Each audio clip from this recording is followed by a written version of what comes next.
Hello everyone, welcome है आपका हमारे चैनल एसएससी बुक एसबी में। आज हम अपनी वीडियो में देखने वाले हैं एसएससी सीजीएल 2024 में पूछे गए सभी ईडियम एंड फ्रेजेस। अगर दोस्तों आपने इससे पहले वाली वीडियो में एंटोनिम और सिनोनिम की क्लासेस नहीं देखी तो उसका भी लिंक डिस्क्रिप्शन में है, वो भी आपके लिए काफ़ी यूजफुल हो सकती है।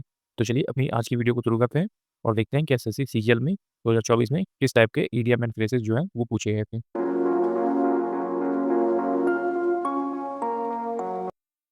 तो पहला ईडियम आता है हमारा जो कि एसएससी सीजीएल 2024 के एग्जाम्स में पूछा गया था, to have bigger fish to fry. तो इस इडियम का मतलब होता है कि मेरे पास इससे भी अधिक इम्पोर्टेंट काम है करने को। तो आप इस चीज़ को याद रखेंगे कि to have bigger fish to fry का इडियम जो है वो हिंदी मीनिंग हो जाएगा कि मेरे पास इससे भी और अच्छा काम है और अधिक काम है, महत्वपूर्ण काम है करने के लिए। दूसरा इडियम जो आता है ब्रेक अ लेग आता है। तो ब्रेक अ लेग का मतलब होता है किसी को गुड लक बोलना या फिर किसी को शुभकामनाएं देना। तो इडियम का लिटरली वो मतलब नहीं होता जो उसमें लिखा है, जैसे ब्रेक अ लेग मतलब पैर तोड़ना या फिर लेग ब्रेक करना, ऐसा इडियम का मतलब नहीं होता। इडियम का मतलब कुछ और छुपा होता है, जैसे ही आप इसमें देख पा रहे होंगे। ब्रेक अ लेग का मतलब होता है कि गुड लक बोलना किसी को या फिर शुभकामनाएं देना। तीसरा इडियम आता है हमारा अ ब्लेसिंग इन डिस्गाइज। तो अ ब्लेसिंग इन डिस्गाइज का मतलब होता है कि ये चीज़ जो हमें बुरी लग रही है वही बाद में हमें अच्छी लगने लगेगी। प्रारंभ में जो बुरा लगता है अंत में वो चीज़ हमें अच्छा लगता है। Bad at first because of its low salary but resulted in something good happening later.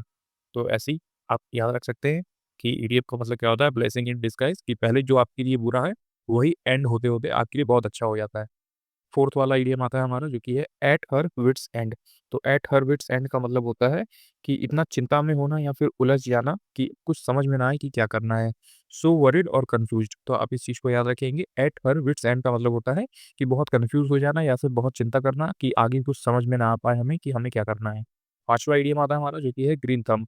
तो ग्रीन थंब से आप याद रखेंगे कि ग्रीन क्या होता है, जो प्लांट्स होते हैं बागवानी का जिसे शौक होता है तो वो उसमें अच्छा होता है। जो ग्रीन थंब होता है वो बागवानी करने में, पेड़-पौधे लगाने में, प्लांट लगाने में उसका हाथ काफ़ी अच्छा होता है, इसलिए उसे ग्रीन थंब के नाम से जाना जाता है।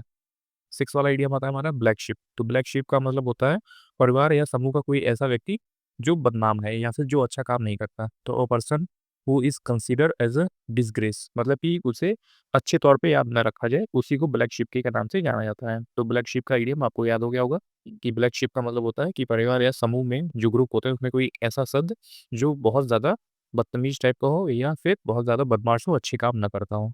7वां है 5 फिंगर डिस्काउंट। तो 5 फिंगर डिस्काउंट का जो इडियम आता है उसका मीनिंग है दुकान से चोरी करना या फिर कहीं से कुछ भी चीज़ें चोरी करना। जैसे कि अगर किसी को चुराना है तो वो पाँचों फिंगर से कोई चीज़ उठा लेगा। तो वो उसी से ये इडियम लिया गया है 5 फिंगर डिस्काउंट, मतलब कि जो चीज़ें आपने उठा ली अपने पाँचों उँगलियों से उसका तो आपको पैसा देना नहीं। तो इसीलिए ये इडियम का यूज़ किया जाता है 5 फिंगर डिस्काउंट, मतलब कहीं से कोई चीज़ चुरा लेना। 8वां है हमारा जो कि इडियम है गोल्डन अपॉर्च्युनिटी। तो गोल्डन अपॉर्च्युनिटी का मतलब होता है a very favourable and rare chance या फिर अपॉर्च्युनिटी, मतलब कि अत्यधिक अनुकूल और दुर्लभ अवसर। मतलब कि आपके पास बहुत ही अच्छा चांस था इस चीज़ को पाने के लिए, तो उसी को गोल्डन अपॉर्च्युनिटी के नाम से जाना जाता है। 9वां आइडिया आता है हमारा जो कि है ऑन द बॉल। तो ऑन द बॉल का मतलब होता है कि हर चांस के लिए अवेयर रहना, स्थिति में पूरी तरह अवगत होना या फिर तुरंत प्रक्रिया देना। तो इस चीज़ से आप याद रख सकते हैं ऑन द बॉल, बॉल की तरह हमेशा एक्टिव रहिए। तो इस तरह से भी आप याद रख सकते हैं। तो इस इडियम का जो मीनिंग होगा ऑन द बॉल का मतलब होता है कि हर चेंजेस के लिए आप अवेयर रहें, मतलब कि जो भी आपके अंदर बदलाव हो रहे हैं उस बदलाव को आप तुरंत अपने रूट में निर्धारित करें और उस बदलाव के ज़रिए आगे बढ़ें। तो इस तरह से आप याद रख सकते हैं। 10वां आता है हमारा इडियम जो कि है ऑन द फेंस। तो ऑन द फेंस का मतलब होता है कि निर्णय ले ना पाने में किसी भी पक्ष का समर्थन ना देना, मतलब कि unable to decide between two option और पोजीशन। तो कि आप दोनों के बीच में बैठे हैं और आप डिसाइड नहीं कर पा रहे हैं कि आपको इसकी बात सुननी है कि इसकी बात सुननी है। तो इस तरह से ऑन द फेंस का इडियम जो है इसका मीनिंग ये होता है। तो आप इस चीज़ को याद रखेंगे कि ऑन द फेंस का मीनिंग होता है कि आप बीच में बैठे हैं और आप डिसाइड नहीं कर पा रहे हैं कि ये सही बोल रहा है या फिर ये सही बोल रहा है। आप किसकी तरफ डिसीज़न लें, आप ये तय नहीं कर पाते हैं। वीडियो में आगे बढ़ने से पहले दोस्तों एक इंपॉर्टेंट इन्फॉर्मेशन आप सभी के लिए। अगर आप 2025 एसएससी एग्जाम्स की तैयारी कर रहे हैं, चाहे वो सीजीएल हो, सीपीओ हो, सीएचएसएल, एमटीएस, जीडी, स्टेनो या फिर सिलेक्शन पोस्ट, तो आपके लिए इंग्लिश वोकैबुलरी की बुक काफ़ी यूज़फुल हो सकती है। ये बुक जो है वो ई बुक है, आपको इसका पीडीएफ मिल जाएगा मात्र 39 रुपीज़ में। आप अगर हमें नीचे व्हाट्सएप नंबर दिया है उस पे मैसेज करेंगे तो ये ई बुक आपको मात्र 39 रुपीज़ में मिल जाएगी। इस बुक में हमने दिया है आपको one word substitution, idiom and phrases, synonym, antonym और फ्रेजल वर्ब। जैसा आप सभी जानते हैं फ्रेजल वर्ब भी बहुत ज़्यादा इंपॉर्टेंट हो गया अभी एसएससी एग्जाम्स में। 1 से 2 क्वेश्चन आपको इंग्लिश में फ्रेजल वर्ब से देखने को मिल जाएंगे। तो ये काफ़ी यूज़फुल बुक होने वाली है। इसमें आप देख लीजिए कि आपको सभी चीज़ें जो हैं, सभी टॉपिक वो अल्फ़ाबेटिकल ऑर्डर में देखने को मिल जाएँगे और इसमें काफ़ी अच्छी खासी मात्रा में सभी टॉपिक हैं।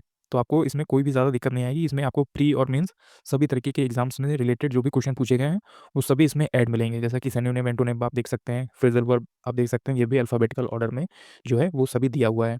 जैसा कि आप सभी ने देखा कि ये बुक हमारी मात्र 39 रुपीज़ में है। आप चाहें तो ये बुक आप हमसे व्हाट्सएप नंबर पे मैसेज करके ले सकते हैं, जो कि सिर्फ़ 39 रुपीज़ में आपको मिल जाएगी। ये काफ़ी यूज़फुल बुक है, जो आपकी एसएससी एग्ज़ाम्स में इंग्लिश वोकैब्युलरी वाले जो पोर्शन है, उसको बहुत ही अच्छे से कंप्लीट कर सकती है। 11वां इडियम आता है हमारा लेफ्ट आउट इन कोल्ड। तो लेफ्ट आउट इन कोल्ड का मतलब होता है अनदेखा या फिर समूह से बाहर कर दिया गया। मतलब कि टू बी इग्नोर्ड करना, किसी भी ग्रुप को से आपने किसी को बाहर कर दिया तो आप उसे क्या बोलेंगे? Left out in cold. तो आप इस चीज़ को याद रखेंगे कि लेफ्ट आउट इन कोल्ड मतलब होता है कि आपने अपने ग्रुप में से किसी को बाहर कर दिया। अगला है 12वां जो इडियम आता है कटिंग कॉर्नर्स। तो कटिंग कॉर्नर्स का जो मीनिंग होता है कि कम गुणवत्ता पर सस्ता और आसान तरीका अपनाना। तो आप इस चीज़ को याद रखेंगे कि do something in a cheap और easy way often as expensive of a quality, कि कम गुणवत्ता पर सस्ता और आसान तरीका अपनाना। या आपने कुछ चीज़ें कम करके वो चीज़ें ज़्यादा खरीद ली, तो आपने क्या किया? कटिंग कॉर्नर्स कर दिया।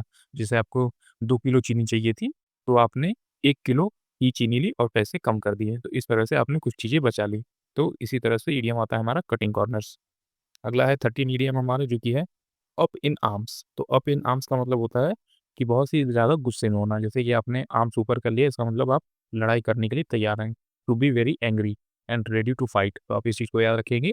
अप इन द आर्म का मतलब होता है कि बहुत ही ज़्यादा गुस्से में दिखाई देना और लड़ाई करने के लिए तैयार रहना। अगला है 14 इडियम हमारा जो कि है बाइट द बुलेट। तो बाइट द बुलेट का मतलब होता है फेस अ डिफिकल्ट सिचुएशन। तो आपने कोई बहुत ही ज़्यादा मुश्किल जो सिचुएशन है उसको फेस कर रहे हैं, तो उसी का अर्थ हो जाएगा हमारा, उसी को ईडीएम के तौर पे कहते हैं बाइट द बुलेट। तो आप इस चीज़ को याद रखेंगे कि कठिन समय में अच्छे से साहस से काम लेना। अगला है 15वां ईडीएम में हमारा कुक वन्स गूस। तो कुक वन्स गूस का मतलब होता है किसी के लिए कुछ बर्बाद करना या खराब करना। तो कुक वन्स गूस का मतलब होता है कि आपने किसी के मैटर में इंटरफेयर किया और सब कुछ खराब कर दिया। टू इंटरफेयर विथ डिस्टर्ब और रूइन समथिंग। तो मतलब आप इस चीज़ को याद रखेंगे कुक वन्स गूस, ये आपने उसके लिए सब कुछ खराब कर दिया। अगला है 60 मीडियम हमारा जो कि है केयर अ हैंग। तो केयर अ हैंग का मतलब होता है कि किसी भी चीज़ में कोई इंटरेस्ट ना दिखाना, शोइंग नो इंटरेस्ट, मतलब कि कोई भी चीज़ में रुचि ना लेना। तो आप इस चीज़ को याद रखेंगे केयर अ हैंग मतलब कि उसे किसी भी चीज़ में कोई रुचि नहीं है। अगला है 17 ईडियम हमारा जो कि है स्पिल द बीन्स। तो ये काफ़ी इंपॉर्टेंट ईडियम है, हर बार आता है। ये होता है किसी को अपना सीक्रेट बता देना, गुप्त जानकारी उजागर कर देना। तो आप इस चीज़ को याद रखेंगे, स्पिल कर दिया, स्पिल द बीन्स मतलब कि उसके पास बीन्स हैं, ये सबको पता चल गया। तो आप इस तरह से भी याद रख सकते हैं। स्पिल द बीन्स का मतलब होता है उसके पास जो भी जानकारी है, अब वो सभी के सामने आ गई। अगला आता है हमारा 18 जो इडियम है, फेस द म्यूज़िक। तो फेस द म्यूज़िक का मतलब होता है कि अपने कर्मों का परिणाम स्वीकार करना। मतलब कि आपने जो भी चीज़ें की है, उसका कॉन्सिक्वेंसेस जो है, वो आपको आगे सहना पड़ेगा। तो इस तरह से भी आप याद रख सकते हैं। आपको वो चीज़ें फेस करनी पड़ेगी। तो इस तरह आप याद रखेंगे फेस द म्यूज़िक ईडीएम का जो मीनिंग होता है accept the consequences of one's action. जो आपने कुछ चीज़ें करी हैं, उसका परिणाम आपको भी ज़रूर देखने को मिलेगा। अगला 19 इडियम आता है हमारा मूव्ड हेवन एंड अर्थ। तो मूव्ड हेवन एंड अर्थ का जो मीनिंग है वो होता है ट्राइड वेरी हार्ड, मतलब कि बहुत ही ज़्यादा कठिन प्रयास करना। अगला है 20 इडियम जो कि है Drew the line. Drew the line का मतलब होता है सीमाओं का निर्धारण करना, कि आपने कुछ चीज़ें लिमिट में बनाई है, कुछ बाउंड्री बनाई है, आपको उसके बाहर नहीं जाना है। तो सेट लिमिट और बाउंड्री, तो आपको कुछ चीज़ें अपने हद में रह के करनी होती है। तो ड्रू द लाइन ईडीएम का यही मीनिंग होता है कि आपने जो लिमिट बनाई है, जो बाउंड्री तैयार की है, आप उसको क्रॉस ना करें। अगला है 21 ईडीएम हमारा जो कि है रन लाइक क्लॉकवर्क। तो रन लाइक क्लॉकवर्क का मतलब होता है बिना किसी समस्या के सुचारू रूप से चलना। तो आपके पास कोई समस्या नहीं है और आप आसानी से आगे बढ़ पा रहे हैं, तो रन लाइक क्लॉकवर्क हो जाएगा इस ईडीएम का मीनिंग। अगला ईडीएम देखते हैं 22 है हमारा hit the nail on the head. तो hit the nail on the head का मीनिंग होता है कि टू एक्यूरेटली आइडेंटिफाई और एक्सप्लेन समथिंग। मतलब आपने किसी भी चीज़ को बहुत ही अच्छे तरीके से बिल्कुल हूबहू पॉइंट टू पॉइंट आपने उस चीज़ को समझा दिया किसी को। तो आप इस चीज़ को भी याद रखेंगे कि hit the nail on the head का मतलब होता है कि आपने अच्छे से किसी को एक्सप्लेन किया, बिल्कुल पॉइंट की बात जो भी थी। 23 इडियम आता है to read between the lines. To read between the lines का मतलब होता है कि understand more than what the words suggest. मतलब कि जो चीज़ें बीच में लिखी हैं, उसको भी और अच्छे से समझना। तो आप इस चीज़ को याद रखेंगे। To read between the lines का मतलब होता है कि जो अंदर चीज़ छुपी हुई है, आप उसको भी अच्छे से समझ पा रहे हैं। अगला है 24 जंप द गन। 24 इडियम आता है हमारा जंप द गन मतलब to do something too soon और टू क्विकली मतलब कि बहुत जल्दीबाजी में कुछ काम करना। जैसे आप याद रख सकते हैं, किसी आर्मी ऑफिसर का गन नीचे गिरता है, तो वो तुरंत उसे उठा लेता है। तो इसी तरह से आप याद रख सकते हैं जंप द गन मतलब कि जैसे ही वो गन नीचे गिरा, उसने तुरंत ही उसे उठा लिया मतलब कि बहुत ही जल्दी में उसने उस चीज़ को कर लिया। इस तरह से भी आप याद रख सकते हैं। 25 इडियम आता है अ डाइम अ डज़न। तो अ डाइम अ डज़न का मतलब ये होता है आम बात या फिर विशेष न होना मतलब कि कोई भी ऐसी चीज़ जो बिल्कुल से कॉमन हो, कोई आपके लिए इंटरेस्टिंग चीज़ें ना हो, नॉट स्पेशल हो। तो अ डाइम अ डज़न का यही मीनिंग होता है कि एक ऐसी चीज़ जो सभी के लिए कॉमन हो। अगला है 26 ईडीएम जो कि है मेड अ स्केपगोट। तो मेड अ स्केपगोट का मतलब होता है कि blame for the mistake of others मतलब कि दूसरों की गलती का दोषी ठहराया जाना। तो गलती किसी और ने करी और दोषी आपको ठहरा दिया गया। तो इसी का मतलब होता है scapegoat. Made a scapegoat EDM का मीनिंग यही होता है कि दूसरों की गलती के लिए आपको दोषी आपके ऊपर इल्ज़ाम दे दिया। आइए बढ़ते हैं 27 ईडीएम पे जो कि है नोबडी फूल्स। तो नोबडीज़ फूल्स का मतलब होता है कि एक ऐसा व्यक्ति जिसे आप धोखा नहीं दे सकते हैं। तो आसानी से धोखा न खाने वाला व्यक्ति को नोबडीज़ फूल के नाम से जाना जाता है। 28 ईडीएम जो है वो है हाई एंड माइटी। तो हाई एंड माइटी का मतलब ऐसा होता है कि कोई भी चीज़ घमंड से बहुत ही ज़्यादा श्रेष्ठ बन गई हो। तो एक्टिंग सुपीरियर करना कि मतलब वो ऐसे दिखाएगा खुद को कि सबसे बड़े हम हैं, सबसे अमीर हम हैं। तो इस तरह से आप याद रख सकते हैं। हाई एंड माइटी का मतलब होता है एक्टिंग लाइक अ सुपीरियर मतलब कि घमंड या खुद को बहुत ज़्यादा श्रेष्ठ समझना। 29 की इडियम आता है हमारा जो कि है बिसाइड द मार्क। तो बिसाइड द मार्क का मतलब होता है कि इर्रेलेवेंट और इनएक्यूरेट मतलब कि काफ़ी तरीके से गलत होना। तो आप इस चीज़ को याद रखेंगे बिसाइड द मार्क मतलब कि वो चीज़ आपके लिए बहुत ही ज़्यादा इर्रेलेवेंट है मतलब कि काफ़ी ज़्यादा अच्छी नहीं है, गलत चीज़ है वो। 30 इडियम आता है आउट ऑफ द वुड्स। तो आउट ऑफ द वुड्स का मतलब होता है कि खतरे से बाहर आ जाना। तो नो लॉन्गर इन डेंजर और डिफिकल्टी। तो आप इस चीज़ को याद रखेंगे। वुड्स का मतलब यहाँ पे जो होता है वो जंगल के नाम से आप जान सकते हैं। वुड्स का मतलब होता है जंगल। अगर आप जंगल से बाहर आ गए ईज़िली सेफ़ली तरीके से तो आप क्या है कि खतरे से बाहर आ गए हैं क्योंकि जंगल में बहुत ज़्यादा जंगली जानवर होते हैं। तो अगर आप वुड्स से बाहर आ गए, जंगल से बाहर आ गए तो आपने वो खतरा टाल दिया है। अगला इडियम आता है 31 इडियम अंडर द रोज़। तो अंडर द रोज़ का मीनिंग होता है काफ़ी गुप्त तरीके से सीक्रेटली कोई चीज़ आपसे की जाए।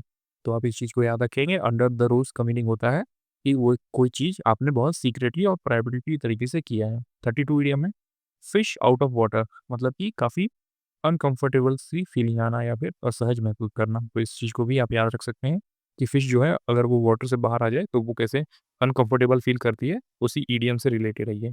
अगला है सिट ऑन द फेंस। तो सिट ऑन द फेंस का मतलब जैसे मैंने आपको ऊपर बताया कि टू अवॉइड टेकिंग साइड्स मतलब कि 2 लोगों के बीच में आप कोई साइड नहीं ले पा रहे हैं कि हमें अपना डिसीज़न किसकी तरफ देना चाहिए, फर्स्ट वाले की तरफ कि सेकंड वाले की तरफ। तो यही होता है सिट ऑन द फेंस। आप फेंस के बीच में बैठे हैं और कुछ डिसीज़न नहीं ले पा रहे हैं कि हमें इसका पक्ष लेना चाहिए या फिर इस व्यक्ति का पक्ष लेना चाहिए। अगला है ब्रेक अ लेग। देखिए 2 बार आ गया है ब्रेक अ लेग, इसका मतलब होता है किसी को गुड लक बोलना। अगला है 35 break the ice. Break the ice का मतलब होता है किसी असहज स्थिति में कुछ बातें स्टार्ट करना ताकि सभी लोग कंफर्टेबल हो जाए और सभी लोग बातें करना स्टार्ट कर दें। तो आप इस चीज़ को याद रखेंगे ब्रेक द आइस का मतलब यही होता है किसी अनकंफर्टेबल सिचुएशन में कोई बात स्टार्ट करना जिससे कि सभी लोग कंफर्टेबल हो जाएँ। अगला 36 इडियम आता है पोकर फेस। तो पोकर फेस का मीनिंग ये होता है कि भावनाहीन चेहरा मतलब आपके जो उस चेहरे से आप उसे पता नहीं लगा सकते कि वो व्यक्ति अंदर से क्या फ़ील कर पा रहा है। तो आप इस चीज़ को समझ पा रहे होंगे कि पोकर फेस का मतलब होता है कि भावनाहीन चेहरा जो कि सच्ची भावना जो कि उसके अंदर फीलिंग जो चल रही है वो आपके उस चेहरे पे नहीं दिखाई देगी। तो यही होता है पोकर फेस। 37 इडियम आता है कंपेयरिंग एप्पल टू ऑरेंजेस। तो कंपेयरिंग एप्पल्स टू ऑरेंजेस मतलब कि पूरी तरह से अलग चीज़ों की तुलना करना मतलब कि आप एप्पल से ऑरेंजेस की तुलना कर रहे हैं। तो ये पूरी तरह से अनफ़ेयर मैनर में तुलना करी जा रही है। तो पूरी तरह अलग चीज़ों का तुलना करना यही होता है idiom comparing apples and oranges. अगला 38 इडियम आता है चिप ऑन शोल्डर। तो चिप ऑन शोल्डर का मतलब होता है किसी अन्याय या अपमान के कारण गुस्से में रहना। तो a tendency to be easily angered और resentful due to preserved grievance. तो इस चीज़ को भी आप याद रखेंगे।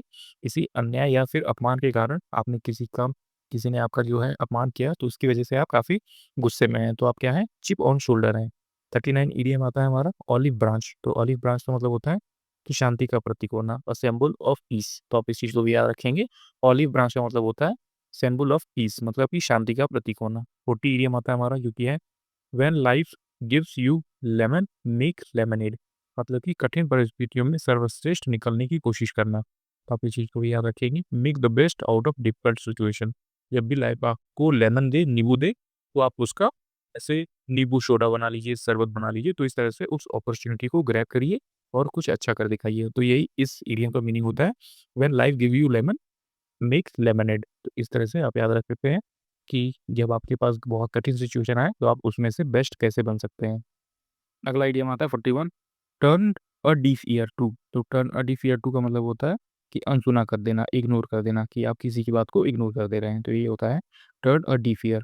अगला है 42 idiom, a bad patch. A bad patch का मतलब होता है कि कठिनाइयों से भरा समय, जैसे कि a period of time when a person face lots of troubles.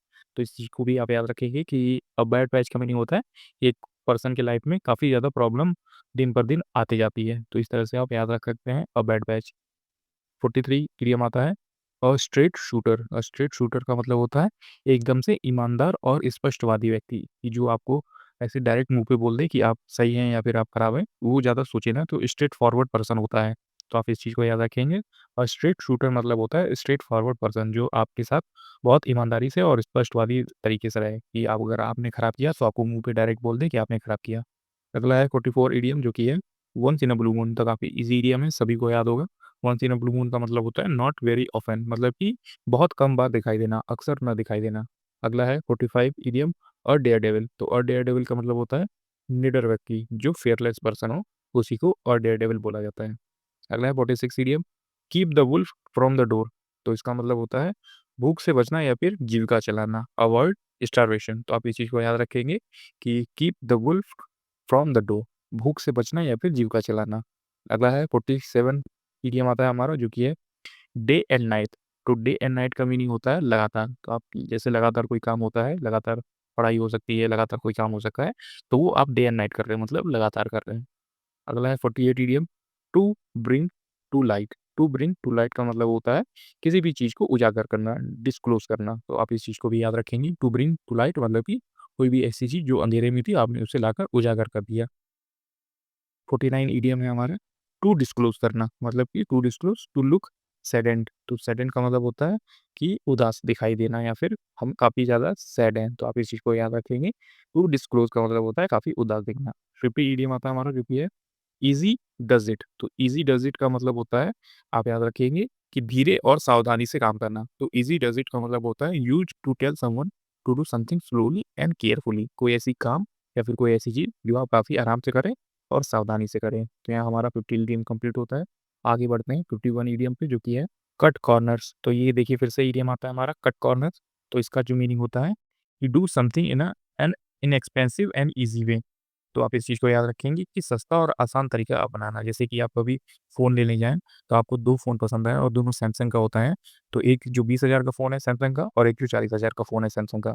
तो दोनों में क्या डिफ़रेंस होगा, तो उनकी गुणवत्ता कम होगी। जो 20,000 का फ़ोन हो, उसके अंदर कुछ फ़ीचर्स कम होंगे। तो आपने उस चीज़ को चूज़ कर लिया, आपने वो फ़ोन ले लिया, क्योंकि आपके पास बजट कम है और आपने आसान और सस्ता तरीका चुना।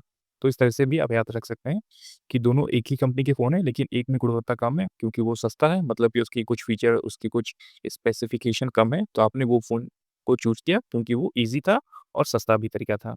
अगला है 52 इडियम आता है हमारा जो कि है हार्ड नट टू क्रैक। तो हार्ड नट टू क्रैक का मतलब होता है एक कठिन समस्या या फिर व्यक्ति, तो अ डिफ़िकल्ट प्रॉब्लम। तो हार्ड नट टू क्रैक का मतलब होता है कि काफ़ी ज़्यादा डिफ़िकल्ट प्रॉब्लम है ये। 53 इडियम है हमारा ओपन सीक्रेट। तो ओपन सीक्रेट का मतलब होता है एक ऐसा रस जो वास्तव में सबको पता हो। तो आप इस चीज़ को याद रखेंगे कि कोई एक ऐसी चीज़ जिसे लग रहा है कि ये किसी को नहीं पता होगी, पर अंतु वो जो है वो सभी को पता होती है। तो वही होता है ओपन सीक्रेट। 54 इडियम है हमारा फेयर वेदर फ्रेंड। तो फेयर वेदर फ्रेंड का मतलब होता है कि a person who is only a friend when things are going well, मतलब कि कोई ऐसा दोस्त, कोई ऐसा व्यक्ति जो आपके साथ सिर्फ अच्छे टाइम पे रहे, तो उसी को बोलते हैं फेयर वेदर फ्रेंड। तो आप इस चीज़ को भी याद रखेंगे। 55 जो इडियम है हमारा व्हाइट एलिफेंट है। तो व्हाइट एलिफेंट का मतलब ऐसा होता है कि एक ऐसी चीज़ जो काफ़ी ज़्यादा अच्छी हो, पर उसका जो है कोई भी वर्थ ना हो, दिखने में अच्छी हो, पर उसका कोई यूज़ ना हो, काफ़ी ज़्यादा महँगी हो। तो इस तरह से आप याद रख सकते हैं। और व्हाइट एलिफेंट का यही मतलब होता है कि कोई ऐसी चीज़ जो बहुत अच्छी लग रही हो देखने में पर उसका कोई यूज़ ना हो। अगला है 56 ईडियम पेनलोप्स वेब। तो पेनलोप्स वेब का मतलब होता है कि एंडलेस टास्क, एक ऐसा काम जो कि कभी खत्म ही ना हो। तो आप इस चीज़ को भी याद रखेंगे कि पेनलेस जो है वेब, पेनलोप्स वेब जो है एक ऐसा काम जो कभी भी खत्म ही ना हो। अगला है 57 वर्ड जो कि है ऑन क्लाउड नाइन। तो ऑन क्लाउड नाइन का मतलब होता है कि बहुत ज़्यादा खुश होना या फिर बहुत ज़्यादा प्रसन्न होना, अत्यधिक प्रसन्न होना। तो यही होता है ऑन क्लाउड नाइन, जैसे कि आप 7वें या फिर 9वें आसमान पे हैं। तो इसी का मतलब ऐसा होता है ऑन क्लाउड नाइन, मतलब कि आप 9वें आसमान पे हैं, तो आप ज़्यादा काफ़ी खुश हैं। 58 ईडीएम आता है अ बिटर पिल। तो अ बिटर पिल का मतलब होता है कि दुखद स्थिति का सामना करना, फेसिंग अ डिस्ट्रेसिंग सिचुएशन। तो डिस्ट्रेसिंग सिचुएशन मतलब होता है अ बिटर पिल, मतलब कि काफ़ी ज़्यादा कठिन समय का आप सामना कर रहे हैं। 59 ईडीएम है क्रिएचर ऑफ हैबिट। तो क्रिएचर ऑफ हैबिट का मतलब होता है जो हमेशा एक ही तरह से काम करता हो। तो जैसे कि आप एक ही तरह से पढ़ाई करते हैं तो आप क्या है, क्रिएचर ऑफ हैबिट हैं। तो one who does same thing in a same way. तो one one who does same thing in a same way का मतलब ये होता है कि जो हमेशा एक ही तरह से काम करें। 60 इडियम आता है हमारा हिट द रूफ। तो हिट द रूफ का मतलब होता है कि बहुत ज़्यादा गुस्सा करना, टू बिकम वेरी एंग्री। तो आप इस चीज़ को याद रखेंगे कि हिट हिट द रूफ का मतलब होता है टू बिकम वेरी एंग्री, मतलब बहुत ज़्यादा गुस्सा करना। अगला इडियम आता है 61 हमारा जो कि है स्टार्ट फ्रॉम स्क्रैच। तो स्टार्ट फ्रॉम स्क्रैच का मतलब होता है कि टू स्टार्ट और create something from a very beginning, मतलब कि कोई भी चीज़ शुरुआत से शुरू करना। फिर 62 इडियम आता है हमारा हैंड पिक्ड हस्बैंड। तो हैंड पिक्ड हस्बैंड का मतलब होता है ऑपरेस्ड हस्बैंड, मतलब कि पत्नी द्वारा दबाया गया पति। तो आप इस चीज़ को अच्छे से समझ पा रहे होंगे, जो मैरिड पर्सन है वो इस चीज़ को अच्छे से समझ पा रहे होंगे, और जो नहीं है वो मैरिड होने के बाद और भी ज़्यादा अच्छे से समझ पाएँगे। इसी के साथ आता है 63 इडियम जो कि है डाउन इन डंप्स। तो डाउन इन द डंप्स का मतलब होता है उदास या फिर हताश हो जाना, फीलिंग डिप्रेस्ड होना। तो यही होता है डाउन इन द डंप्स। अगला है 64 इडियम जो कि है ब्रेक अ लेग। तो आप देख सकते हैं कितना इंपॉर्टेंट इडियम है, जो कि इसी पेपर में कम से कम 3 बार आ चुका है। तो wishing luck to be do well, मतलब कि शुभकामनाएँ देना, किसी को गुड लक बोलना। आइए बढ़ते हैं अपने अगले ईडीएम की तरफ जो कि है 67 हमारा ईडीएम बाइट द बुलेट। तो बाइट द बुलेट का मीनिंग होता है कि कठिन स्थिति या फिर कठिन परिस्थिति का सामना करना। तो आप इस चीज़ को याद रखेंगे, कठिन स्थिति में साहस से कार्य करना। बाइट द बुलेट का मीनिंग होता है कि कठिन स्थिति में आप अच्छे से साहस से काम कर पा रहे हैं। अगला है 68 ईडीएम हमारा विसिशियस साइकिल। तो विसिशियस साइकिल का मतलब होता है लगातार एक ऐसी समस्या जो दूसरी समस्या उत्पन्न होना। तो लगातार एक समस्या से दूसरी समस्या से उत्पन्न होना की प्रॉब्लम जो है वो लगातार आपके पास आई जा रही है। अगला है 69 ईडीएम जो कि है एट अ लो एब। तो एट अ लो एब का मतलब होता है कमज़ोर या फिर उदास स्थिति में होना, इन अ डिप्रेस्ड और वीक स्टेट। तो आप इस चीज़ को याद रखेंगे। एट अ लो वेब का मतलब होता है कि कमज़ोर या फिर उदास स्थिति में होना। 70 ईडीएम आता है हमारा ऑफ एंड ऑन। तो ऑफ एंड ऑन का मतलब होता है कभी-कभी। आप इस चीज़ को याद रखेंगे। ऑफ एंड ऑन का मतलब होता है नाउ एंड देन, मतलब कि आज और कभी-कभी। 71 ईडीएम है left out in the cold. तो left out in the cold का मतलब होता है कि किसी भी चीज़ को बाहर निकालना या फिर इग्नोर करना, अनदेखा करना। तो इस चीज़ को भी आप याद रख सकते हैं। Break the ice. Break the ice मैंने आपको ऊपर बता दिया है कि असहज स्थिति में किसी भी तरह से कोई बात स्टार्ट करना ताकि बाकी लोग कंफर्टेबल हो जाएं। अगला है of and on. Of and on का मतलब होता है कि कभी कभी समय समय पर कोई चीज़ ऐसी जो है जो समय समय पर हो। फिर अगला है जोंडाई साई। तो जोंडाई साई का मतलब होता है नाराज़गी या फिर दोषपूर्ण दृष्टिकोण। तो आप इस चीज़ को याद रखेंगे। जॉन्डाइस आय का मतलब होता है कि आप उस व्यक्ति से नाराज़ नहीं क्योंकि उसने कुछ ऐसा काम किया जो आपके लिए अच्छा ना हो। अगला है 75 ईडीएम और रेनी डे। तो रेनी डे का मतलब होता है कि ऐसा समय जब आपको पैसों की काफ़ी ज़्यादा ज़रूरत हो। तो रेनी डे का मीनिंग ये होता है कि एक ऐसा समय जब आपको पैसों की काफ़ी ज़्यादा ज़रूरत हो। 76 ईडीएम है और रॉ डील। और रॉ डील का मतलब होता है अनफेयर ट्रीटमेंट, मतलब कि आपने आपके साथ जो हुआ वो अच्छा व्यवहार नहीं था। और रॉ डील का मतलब होता है अनफेयर ट्रीटमेंट। 77 ईडीएम आता है हमारा जो कि है a rash of something. Rash of something का मतलब होता है अल्प समय में समान चीज़ों की बड़ी संख्या, मतलब a large number of similar things happening in a short place. तो आप इस चीज़ को याद रखेंगे। और रैश ऑफ समथिंग मतलब कि कम समय में चीज़ों की बड़ी संख्या हो जाना। तो आप इस चीज़ को याद रखेंगे कि कम समय में आपके पास जो है फूड ऑर्डर बहुत ज़्यादा तेज़ी से आ गए। तो आपके पास समय कम था पर आपको फूड ऑर्डर जो है वो बहुत ज़्यादा जल्दी तैयार करना था। तो आपके पास क्या हुआ, रैश ऑफ समथिंग हो गया।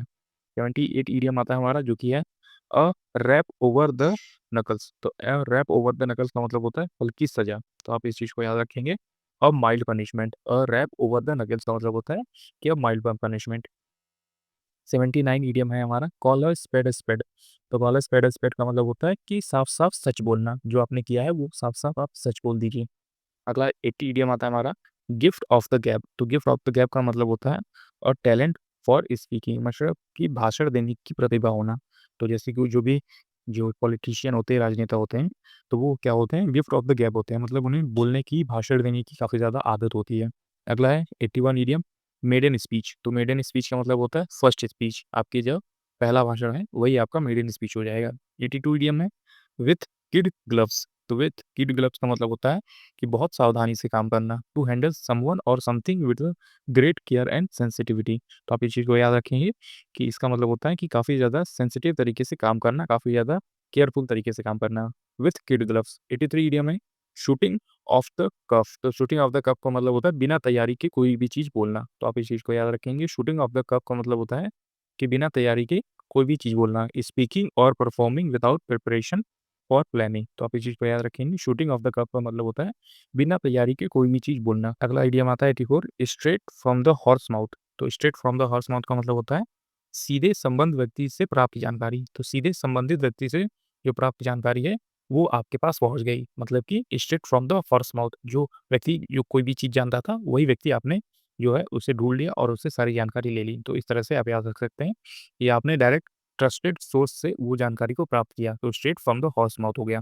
85 ईडियम आता है हमारा जो कि है a lion's share. The lion's share का मतलब होता है द मेजर प्रोपोर्शन, बहुत बड़ा हिस्सा। तो लायन को क्या है, हमेशा जो जानवर होते हैं वो बहुत बड़ा हिस्सा देते हैं, क्योंकि लायन जो है वो हमेशा से ही जंगल का राजा होता है, इसलिए अ लायंस शेयर का मतलब यही होता है कि उसे खाने के लिए बहुत बड़ा हिस्सा दिया गया है। 86 ईडियम आता है हमारा पुल अवर शुक्स अप। तो पुल अवर शुक्स अप का मतलब होता है पहले से अधिक मेहनत करना। तो वर्क हार्डर देन बिफोर, जो मेहनत आप पहले कर रहे थे, तो ये इडियम सिर्फ आपके लिए है कि आप जो मेहनत पहले कर रहे थे अब आप वो उससे थोड़ी सी ज़्यादा करेंगे अगर आपको सीजीएल में जॉब लेनी है तो। पुल ओवर शॉकअप्स का मतलब होता है वर्क हार्डर देन बिफोर, जो आप पहले मेहनत कर रहे थे उससे मेहनत थोड़ी सी ज़्यादा करिए। 87 जो इडियम आता है हमारा वो है केम इन हैंडी। तो केम इन हैंडी का मतलब होता है उपयोगी साबित होना, कि जो आपने चीज़ खरीदी वो काफ़ी ज़्यादा उपयोगी है, यूज़फुल है आपके लिए, तो केम इन हैंडी है। 88 ईडियम आता है हमारा turn up the their nose at her. तो turn up their nose at her का मतलब होता है तिरस्कार से देखना, मतलब काफ़ी ज़्यादा गुस्से से देखना। तो आप इस चीज़ को याद रख सकते हैं कि आप उसकी तरफ ऐसे सीधे नाक करके देख रहे हैं, तो आप उसकी तरफ क्या कर रहे हैं कि काफ़ी ज़्यादा तिरस्कार से देख रहे हैं। तो आप इस चीज़ को भी याद रख सकते हैं।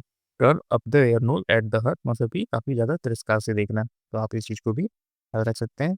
Turn the corner. Turn the corner का मतलब होता है कठिन समय से बाहर आना। तो आप इस चीज़ को याद रखेंगे, कठिन समय से बाहर आना, टर्न द कॉर्नर। अगला है 92 idiom making a bee line. तो मेकिंग अ बी लाइन का मतलब होता है सीधा और तेजी से जाना। तो आप इस चीज़ को याद रखेंगे, जैसे बी जो मधुमक्खी होती है वो बिल्कुल सीधे और स्ट्रेट फॉरवर्ड में तेजी से आगे बढ़ती हैं। तो उसी तरह से ये ईडियम भी है मेकिंग अ बी लाइन, मतलब कि गोइंग स्ट्रेट एंड क्विक। तो आप इस चीज़ को भी याद रखेंगे, मेकिंग अ बी लाइन बहुत तेजी से आगे बढ़ना। आइए देखते हैं अपना last idiom 93 idiom kept her cards close to her chest. तो आप इस चीज़ को याद रखेंगे, इस ईडियम का मतलब होता है अपनी योजनाओं को छुपा कर रखना, मतलब कि जो आपने प्लान बनाए हैं वो काफ़ी हिडन तरीके से हो आपके पास, मतलब कि सीक्रेट तरीके से आपने उस चीज़ को प्लान को रखा हो। तो kept her cards close to her chest मतलब आप अपने चेस्ट से उस प्लान को चिपका के रखें कि कोई प्लान वो आपका लीक ना कर दे, मतलब कि कोई चुरा ना ले उस प्लान को। तो ये होता है इस ईडियम का मतलब kept her cards close to her chest, मतलब अपनी योजनाओं को, अपनी प्लान को छुपा कर रखें। तो ये था दोस्तों आज का हमारा कंप्लीट ईडीएम की क्लास, जो कि एसएससी सीजीएल 2024 के एग्जाम्स में पूछे गए थे। इसी तरह की और सारी वीडियोस के लिए आप हमारे चैनल एसएससी बुक एसबी को भी सब्सक्राइब कर सकते हैं। हम ऐसे ही यूजफुल वीडियो लेके आते रहते हैं जो आपके एग्जाम टाइम में काफ़ी हेल्प करेगी। तब तक पढ़ते रहिए और हमेशा अपने लक्ष्य की तरफ आगे बढ़ते